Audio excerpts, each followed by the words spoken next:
At this point, I today do not know what it was in fact that we saw. But when we got back to the hotel, the motel that night, Paul said that he, about a half hour, 45 minutes, something like that, after he fell asleep, he woke up totally awake, and something picked him up, actually picked him up and set him up in bed, involuntarily. And the moment he sat up, a light came on over his head like a little dim night light. And he looked up to see an alien's face with the typical alien's face with the bubble eyes, but it was glowing, and you could see through it. You could see the ceiling through it, as if it were a hologram of some kind. And it was glowing, looking at him, and he said it slid across the ceiling, went across the ceiling, hit the wall, and came down to where it was even with him sitting in bed. It went through the wall and disappeared. But Ivy, in my room, was laying so that she could see the door, and she said she saw the glowing on the wall, but she couldn't tell what the light was because it wasn't very bright.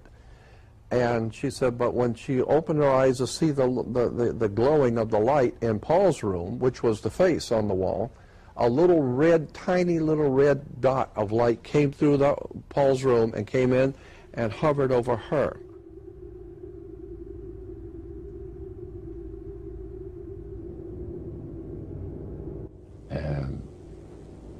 The band leader says, how long have you fellas been involved with sorcery? And he chopped us a little bit, and I said, exactly what do you mean? Well, he said, you know, what you people are doing, talking to the supposed spirits of the dead. He says, this is silly.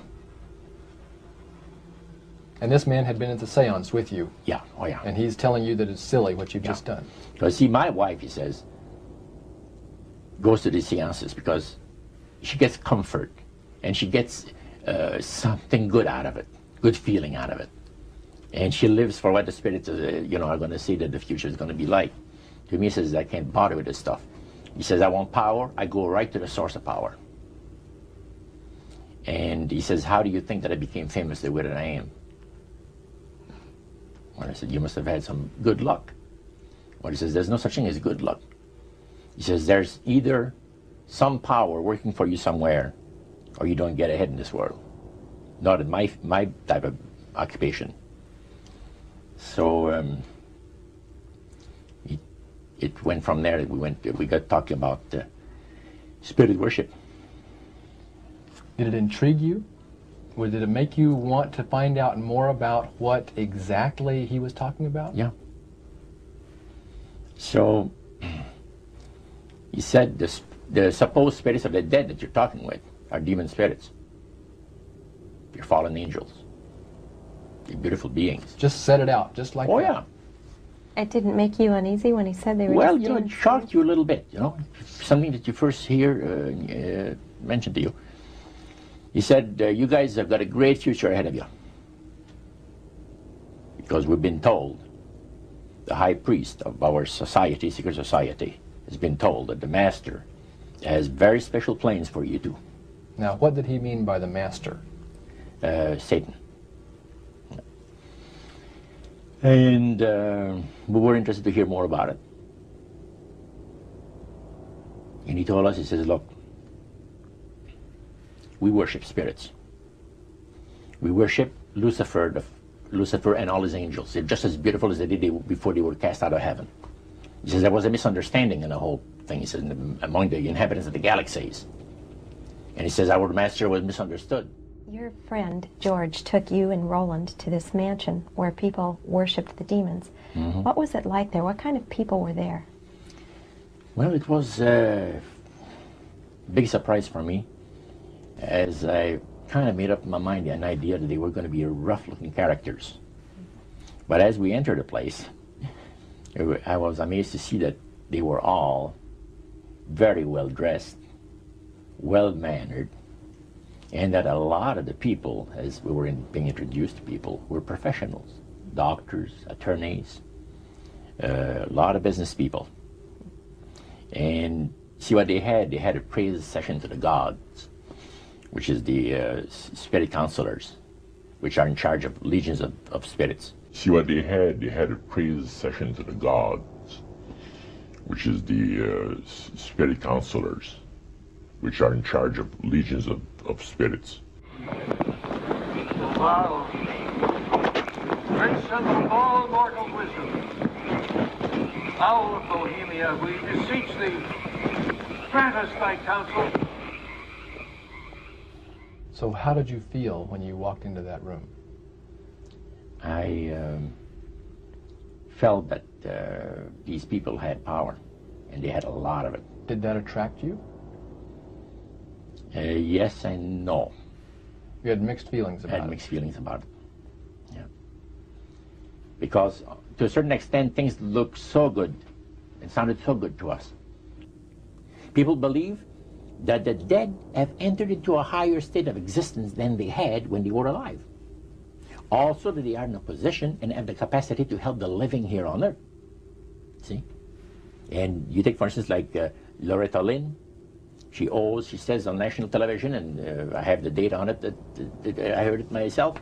She said that she was made successful in her singing career by a dear friend of hers that was the same age as she, and died when she was 18 years of age. And Loretta was trying to get into the singing world, you know, but she says, I had no success at all. Until one night I was sitting in bed reading a book, and she says, who walks right through the wall but my friend, the spirit of my friend? And she says, Loretta, I'm going to make you a very famous person in singing Western country music, and I will be with you all the time. Trust me. Now, the priest explained that when people believe in this business, they are actually opening themselves to be completely deceived by demon spirits, because it gives the demon spirits an opportunity to impersonate the dead.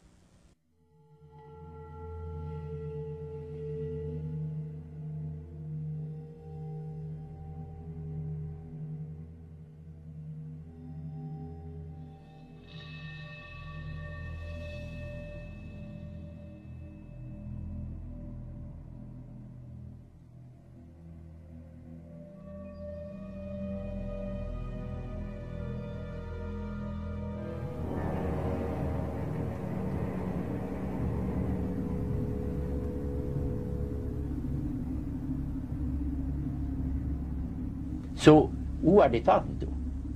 He says, the friendly demon spirits that have always found over the centuries great delight in impersonating apparitions, departed loved ones, and persons of great renown.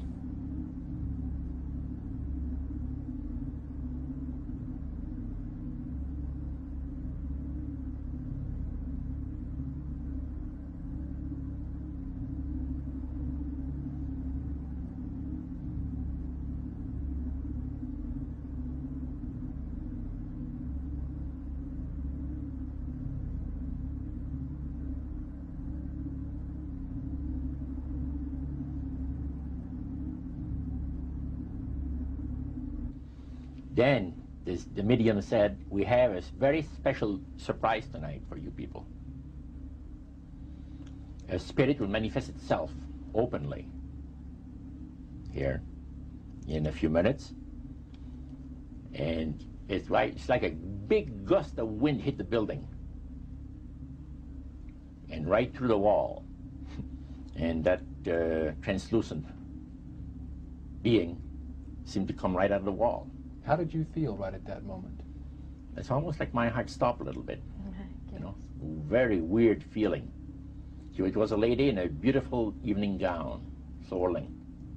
And she said to Mary, my dear sister, you are so wonderful to have asked for me.